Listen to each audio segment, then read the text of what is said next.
Righto guys, well it's a beautiful Queensland hot summer's day, hence the sunnies, and let me just say one thing, this vehicle, wow, I cannot point it out enough.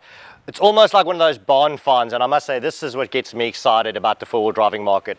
This is a 79 series narrow nose version. According to the seatbelt stalks, always trusty, it's a 2005 model. Now the one nice thing about this, it only has 130 odd thousand Ks on the clock, so it is super original. Original suspension running through the whole thing. This decal has been added on later. That wasn't an original decal, but I must say it's bringing that classic look back pretty much from the 90s, and it's come up like an absolute treat. Now let me run you through the vehicle from the front to the back. On the front, big steel bumper right up the front end, sporting a set of Nava spotlights. Now onto that is the X9 Super Winch. Cool fact, the Super Winches were originally made in Slovenia, so somewhere different from manufacturing goes.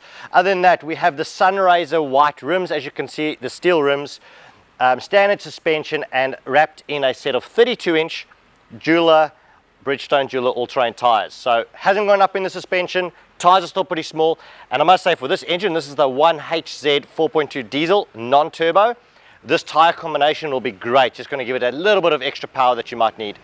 Now, we had our privilege of installing the AX27 rooftop tent as well as our 270 XT awning, and that we fitted onto a 4 front runner load bars. Now one thing with the front runner load bars, it's an easy fitment as far as the gutter mounts go, and not just that, it keeps everything nice and low and saves you from that extra weight carrying of a full length roof rack. So just the 4 load bars or the 4 slats mounted up with the tent, perfect fit.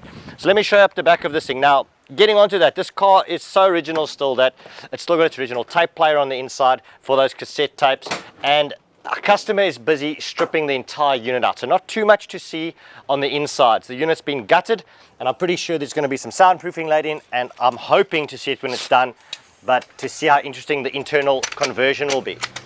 But you simply attach the ladder onto the position over there and lock that into place.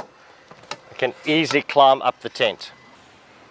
Release the 2 latches at the back very easily and just give it a little bump and the tent will lift itself. Grab the bungee down to the bottom and you're all sorted.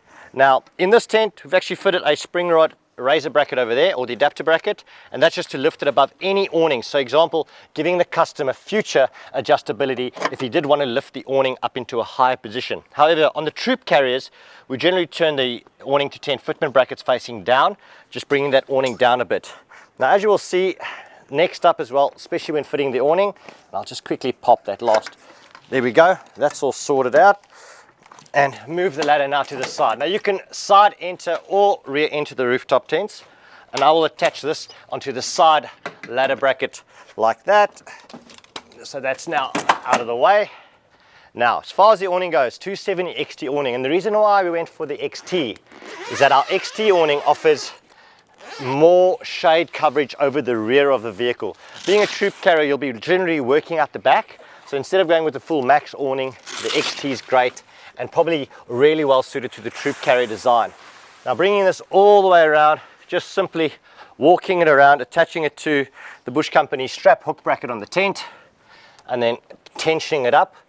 The one big thing to notice as well when you're in this position over there, we've ducted in really tight to the bodywork, and what that's doing, it's allowing that waterproof layer underneath or straight onto the roof of the car. So if you are cooking in the back, for example, the awning and the runoff water for the awning is actually going to fall onto the roof gutter and are going to run away from the vehicle and away from your cooking area. So moved it a little bit further forward than on some vehicles, just giving it that full seal. Guys, I hope you enjoyed this little vehicle build as much as we did. I can't wait to see this in the future and hopefully see it out on the tracks. For more information on the Bush Company products, go to thebushcompany.com. Don't forget to go Bush, and I'll catch you later.